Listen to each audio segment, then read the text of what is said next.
Salut à tous, les Gones, c'est Mika, on se retrouve pour le débrief du match, le derby, parce que le derby, il est lyonnais, le derby rouge et bleu, victoire de nos Gones, 1-1-0, c'était pas un grand match, c'est vrai, c'est pas du tout un grand match de foot, mais un truc qu'il faut retenir, c'est que le derby, on ne le joue pas, on le gagne, il faut le gagner, et peu importe la manière, 1-0, 2-0, tu les écrases ou pas, il faut gagner le derby, parce qu'il n'y a rien de pire que de jouer un derby et de le perdre ou faire un match nul, ça traîne, ça reste, et après tu as des regrets et tu ressasses le match. Là, le débat est clos, victoire de nos Gones, et on a rappelé, parce que c'est la logique du foot qui veut ça, le derby, il est lyonnais, et les Stéphanois resteront la banlieue de Lyon. Place au débrief, les Gones. Avant de commencer, n'oubliez pas, pensez pour un derby quand même, ça le vaut bien, au pouce, aux commentaires, pensez à partager, activer la cloche, vous abonner, c'est super important, je compte sur vous, on est quasiment 4100, je crois dans mon souvenir, pas loin. Les pouces, les commentaires, ça ne coûte rien, c'est gratuit les Gones, je compte sur vous, ça encourage à en faire plus,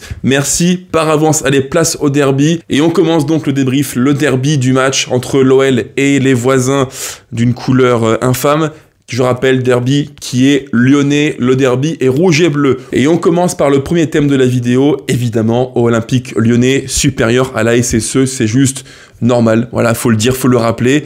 Mais pour commencer, petit mot chaleureux pour tous ces Gones qui ont renvoyé de très belles images sur les différents réseaux. Je pense à Quentin et ses Gones du Nord qui se reconnaîtront. Quentin que je salue, que j'embrasse. Je pense également à Samuel et ses Gones en région parisienne. Je pense également à Ilias qui a fait le trajet entre Londres et Lyon. Que de belles images de supporters en Angleterre, en France, à Paris, dans les Hauts-de-France. Bref, ça fait plaisir de voir que l'OL fédère partout en France, et pas que. C'est super cool de voir de belles images comme ça qui rassemblent des gens, peu importe les horizons, les croyances, la couleur de peau, on aime tous l'OL, et dans des temps un petit peu troublés, dans le monde du foot et aussi chez nous à Lyon, c'est bien, c'est beau de voir dans le stade de très belles images. Mille merci et bravo à vous les Gones, et aussi, je le dis parce qu'il faut le souligner, c'est une image importante, bravo également au club et John Textor pour avoir remis avant match, un bouquet de fleurs à Ambre Godillon qui, on le sait, a reçu durant le match en bord terrain entre l'OM et Auxerre un projectile, elle a été touchée à l'œil, et évidemment l'OM a été sanctionné de match à huis clos d'une lourde amende. Attendez, quoique... Ah, on me dit dans l'oreillette que non, en fait non, l'OM n'a rien eu, comme c'est bizarre. Donc thème numéro 1, un derby, le derby qui est donc lyonnais, un match très bizarre les Gones, parce qu'il y a eu encore une fois des séquences un petit peu sur courant alternatif. On a eu un thème de match un petit peu difficile, moyenne on va dire, où on a été parfois en galère sur quelques transitions, attaque-défense, avec des Stéphanois qui se projetaient en ombre et qui n'hésitaient pas à prendre le couloir, à percuter dans du 1 contre 1. J'ai vu sur les côtés, encore une fois, n'est pas coutume, Maitland Nice en grande difficulté sur du 1 contre 1 avec David Ashvili. Il y a eu beaucoup de phases de jeu où je l'ai vu passer facilement au début du match et aussi en seconde mi-temps. Et ça, c'est malheureusement un point qui se répète, hein. J'en parle souvent en débrief, mais on n'est jamais très serein, quoi. Il y a plein de séquences où on est toujours borderline contre Nantes, contre Beşiktaş, contre Saint-Etienne.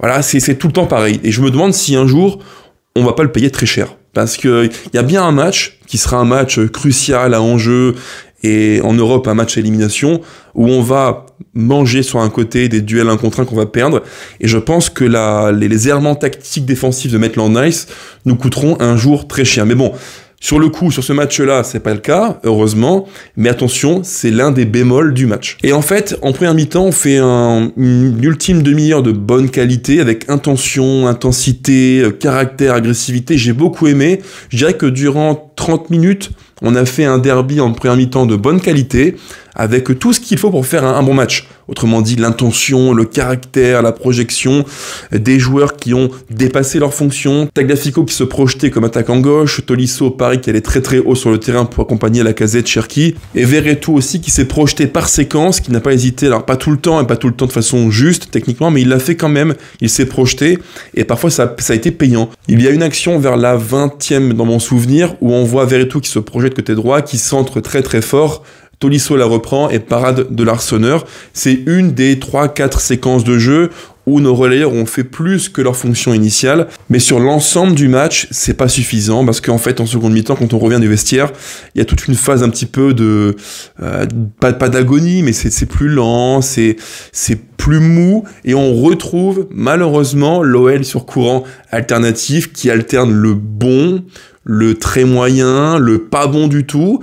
Et en fait, c'est un peu la morale, encore une fois, du match, après les matchs contre Beşiktaş, contre ces matchs récemment qu'on a joué contre Auxerre aussi.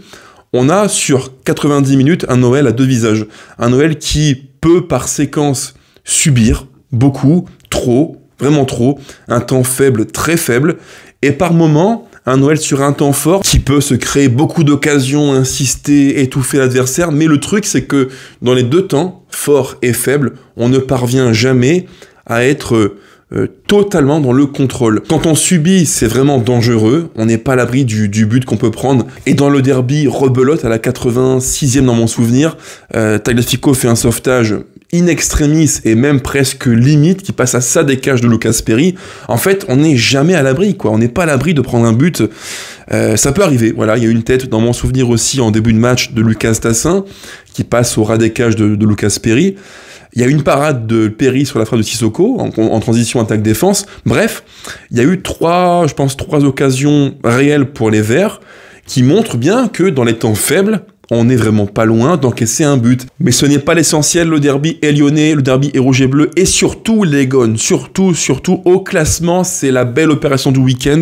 L'OL est 5e, avec 18 points, à 1 point du LOSC qui a fait nul contre Nice de partout, et à 2 points des Marseillais qui sont 3e, à 5 points de Monaco, et pour le titre ça va être compliqué, on est à 11 points du Paris Saint-Germain, mais ce qui fait que d'ici les prochains matchs qui vont se profiler, on va jouer je crois Paris, on va jouer Angers, il y a quand même beaucoup de matchs qui en théorie hors Paris sont largement dans nos cordes, on est à portée de fusil du top 4, les gars, on n'est pas loin du tout.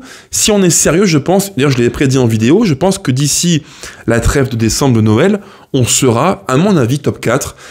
3 ou 4, on verra bien, on sera pas loin, je pense, d'être dans ces clous-là. Ce qui est positif, c'est bien, on remonte à des standards qui sont logiquement ceux de l'OL, et ça fait vraiment très très plaisir. Thème numéro 2, les Gones, vous me connaissez, je suis quelqu'un d'extrêmement exigeant, je l'ai appelé oui, mais 3 petits points, parce que même si on gagne ce derby, il y a encore beaucoup d'axes d'amélioration. Vous me connaissez, j'aime bien être exigeant, les petits bémols pour aller toucher la qualité plus, et il y a encore plein de petits trucs qu'il faut améliorer impérativement, beaucoup de petits signaux, drapeaux orange, qu'on a encore revus durant ce match, et moi il y a un point qui me pose question, et là-dessus il me faut votre point de vue les amis, je pense que le schéma en 4-3-3 sans ballon, qui devient un 3-4-3 avec ballon, il n'est pas optimal.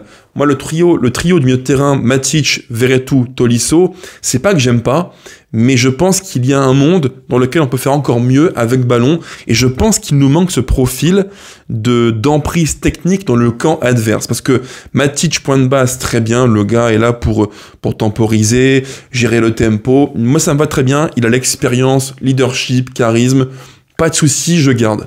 Tolisso, c'est le meilleur dans le cœur du jeu actuellement à l'OL, il n'y a même pas de débat. Il fait encore un bon match, il est présent, gros volume de jeu, leadership, agressivité, projection. Vraiment, j'aime beaucoup ce que fait Corentin. Et là-dessus, pas de souci. Mais je pense que Veretout, dans ce schéma à 3, alors il n'est pas inutile, loin de là, il a une fonction qui est simple, c'est de colmater, de faire les efforts, laver les ballons, fluidifier le jeu, mais je pense que pour un Noël protagoniste, qui veut faire plus avec ballon, il manque ce profil plus porté vers l'avant, un profil de créatif axial qui peut être fort dans le camp adverse. On l'a, vous me connaissez, c'est Cherki, et moi je plaide pour en fait non pas un 4-3-3, mais un 4-2-3-1 qui laisserait place à plus de créativité, d'inventivité. Je pense que par exemple, Cherki numéro 10 avec dans son dos Tolisso, Matic, c'est pas déconnant, on l'a vu notamment en Europa League, c'était plutôt bon et beau à voir. Moi j'y crois, et quitte à mettre à droite quelqu'un comme Benrahma, moi je pense qu'il faut réinsérer dans le cœur du jeu Cherki, qui serait plutôt libre pour créer quand il veut, techniquement c'est au-dessus de la mêlée, c'est un monde, une classe au-dessus de tout le monde, mais il faut le mettre dans le confort pour qu'il puisse connecter au numéro 9 et aux joueurs de côté. Et vous me le direz en commentaire les amis, moi je pense qu'il faudrait assumer, j'en reparlerai après en détail, assumer en fait le déséquilibre, assumer le fait qu'on a des joueurs portés vers l'avant naturellement et résolument, et assumer un 4-2-3-1 qui est là pour créer, pour asphyxier, pour étouffer, créer une emprise technique qu'on a au final durant ce match pas si souvent eu que ça en fait, parce qu'on a été bon durant, je dirais, une demi-heure en première mi-temps, mais le reste du match, la suite du match, en seconde mi-temps, c'est quand même relativement moyen, quoi. C'est moyen parce qu'on a manqué d'emprise technique. Alors, vers l'heure de jeu, Sage opère des changements qui, pour moi, n'ont pas eu de grande incidence sur l'histoire du match. Et le truc, c'est pour moi l'un des symptômes qui me déplaisent le plus dans ce que je vois actuellement à l'OL, c'est qu'on a une équipe vraiment à réaction, ça on le sait, un OL qui peut faire très bien des séquences de jeu intéressantes, des temps forts assez marqués, sans pour autant les concrétiser. Et dans la foulée, boum, ça retombe dans les travers, les excès peut-être de facilité, de confiance, les petits errements physiques, tactiques, défensifs. Et là encore, on les a vus. Et ce qui me déplaît, c'est que par moment, j'ai le sentiment qu'on est sur le banc, au niveau du staff et du coach, un peu aussi dans la réaction et pas dans l'action. On l'a vu, c'est les gars de chez DAZN qui l'ont dit durant le match. C'est Tolisso qui dit à l'heure de jeu à Pierre Sage, il faut changer un truc. Ça n'allait pas, on l'a tous vu aussi au stade et à la télé, peu importe. Il manquait un truc, il manquait un élan technique, il manquait d'emprise durant le match. Et il fallait faire du coaching, il fallait dès maintenant changer. Alors il l'a fait, c'est vrai, mais ce coaching n'est ni gagnant ni perdant pour des raisons qui sont là encore à explorer, à chercher. J'en ai quelques-unes qui me paraissent assez intéressantes. Moi, clairement, je pense que par rapport à l'an passé, où le coach, Pierre Sage, avait entre les mains un effectif clair, il avait un 11 titulaire et 3-4 impact players sur le banc, Fofana, Cherki. Là, je pense qu'il est un petit peu dans une forme de navigation à vue. Il a du mal à faire des choix très clairs. Quand il fait rentrer Zaha, l'impact, il est minime. Quand il fait rentrer Tessman, on le voit bien, il n'est pas dans le rythme du match. Et quand en plus il fait rentrer tardivement Mikotadze, je m'interroge. Je pense que le Géorgien mérite non pas 10-15 minutes, mais peut-être 20-25 ou une demi-heure. Il les mérite. Là, il n'y a pas d'explication à ça. Je pense que le coaching est soit à contre-temps, tardif, dans le cas de Mikotadze, ou alors ne change pas la donne du match. Et ça, c'est un point qui me dérange beaucoup. Il y a des gars qui sont un petit peu en dehors du projet, comme Nuama qui n'arrive pas à enchaîner les matchs, qui n'est pas souvent présent, soit blessé, soit pas retenu. Zaha, pareil, qu'est-ce qu'il fait? On ne sait pas. Il rentre, mais impact quasiment zéro sur le match. Donc en fait, le tout fait qu'on n'arrive pas à trouver une forme de stabilité, de continuité, et les joueurs qui rentrent n'ont pas l'impact qu'ils auraient pu avoir l'an passé à l'OL. C'est un peu pour moi le défaut du management de Pierre Sage. On n'arrive pas à trouver une forme de fil conducteur au cours des matchs. Parce qu'au final, si on prend les stats brutes du match, on a, je crois, 17 tirs et eux en ont 10. Et en termes d'expected goal, eux, 0,55. Et nous, 1,46. Dans mon souvenir, il faudrait vérifier, je crois que c'est 1,46. 1,46, donc autrement dit, on n'est pas non plus sur un standard technique de fou, quoi. On n'a pas non plus surdominé le match. Et ça, c'est pour moi un point qui pose question. On sait qu'on a beaucoup de mal à être bon dans les deux zones de vérité, derrière et devant. On n'arrive pas à être dans le concret, on n'arrive pas à mettre les buts quand il le faut. Et ça, c'est un vrai défaut de l'équipe, et qu'on n'arrive pas, malheureusement, à combler. On a des occasions qui sont là, pas beaucoup, et en plus, on n'arrive pas à les concrétiser. Donc, ce qui fait que on a un match que l'OL maîtrise globalement, pas un match folichon, pas un match emballant, pas un match où on se dit de A à Z c'est maîtrisé. Non, c'est vrai, parce qu'on n'arrive pas à tuer les matchs. Et c'est une vraie question que je me pose, et vous aussi, j'imagine, les amis, depuis des semaines et des semaines. Pour quelle raison cette OL-là, qui globalement sur 3 matchs sur 4 est plus forte que l'équipe d'en face, pour quelle raison on ne parvient pas ni à maîtriser un match de bout en bout, ni à tuer les matchs? Parce que cette saison, à part le match au Havre, le match contre Nantes, et peut-être, encore que faudrait y réfléchir, contre Olympiakos, notamment en seconde mi-temps, pour quelle raison n'arrive-t-on pas à maîtriser les matchs de A à Z? Bien souvent, on les maîtrise de A jusque M ou N, et de N jusque Z, c'est un petit peu, voilà, ça peut être des temps faibles, un manque de maîtrise, transition, attaque, défense. On n'arrive pas à être bon du début à la fin.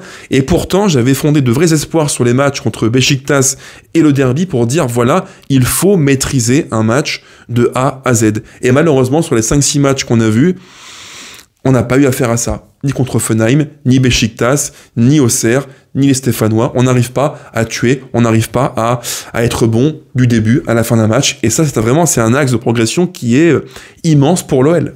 Et pour finir, troisième thème de la vidéo, mon MVP, l'homme du match à mes yeux, pas de surprise, pas de débat, c'est le gamin Malik Fofana, que j'ai encore une fois beaucoup aimé parce qu'il est bon offensivement, il est intelligent. C'est un gamin qui a, je crois, 18 piges, 19 piges, 18 piges, et pourtant, il joue comme s'il avait 5-6 ans de plus, quoi. Il est mature et beaucoup de bons choix. Si on prend ses passes, ses frappes, ses choix qu'il fait durant un match, je dirais que 3 choix sur 4 sont intelligents, rationnels, maîtrisé et cohérent. C'est fort. Un gamin de 18 piges qui fait 3 bons gestes sur 4, c'est du très haut niveau. Et il ne peut qu'aller en s'améliorant. Donc vous imaginez un petit peu le niveau, la qualité du gamin, c'est juste fou, quoi. On a affaire à un gamin qui est vraiment intelligent, bien structuré, qui joue dans le sens de l'équipe et qui en plus, quand il n'a pas le ballon, il fait les efforts. Il est le premier à aller gratter les ballons, harceler, se replier. Bref, moi c'est et comme vous, j'imagine, les gars, vous me le direz en commentaire, mais coup de cœur, gros coup de cœur sur Malik, qui fait un match complet, qui peut encore faire mieux, c'est vrai, il peut être plus tueur, parce qu'il a une belle frappe, il a une occasion sur l'arseneur du gauche en seconde mi-temps, mais la base de travail, elle est là, elle est belle, quoi. C'est un vrai bon joueur de foot. J'aurais pu dire aussi Niakhaté qui fait un très bon match dans l'agressivité, dans son registre de défenseur qui défend en avançant, en étant agressif, qui vient harceler, chatouiller les chevilles avec force et conviction. J'ai aimé ce qu'il a fait. Très bon match aussi de Moussa Niakhaté qui m'a rassuré. En fait, quand il a ce registre de joueur de 1 contre 1 dans le duel physique où il va comme ça venir chatouiller, mettre la pression, défendre en agressant, en avançant, il est excellent. Quand il faut jouer plus haut et être dans le registre de défenseur relanceur passeur, c'est plus difficile. Voilà, en tout cas, sur ce match-là, ponctuellement, il était très bon, il faut le dire. Donc mes 2 hommes du match, en 1, Fofana, en 2, Niakhaté, et en 3, je dirais Tolisso, qui encore une fois montre qu'il est indispensable. Et pour finir, je rappelle un point super important et évident, le derby, les gones, il est lyonnais, il est rouge et bleu, et il n'est pas vert, surtout pas couleur à chier et à vomir. Et nous, on se retrouve très vite pour une prochaine vidéo sur la chaîne. Ciao, ciao les gones, allez l'OL toujours, évidemment, à bientôt.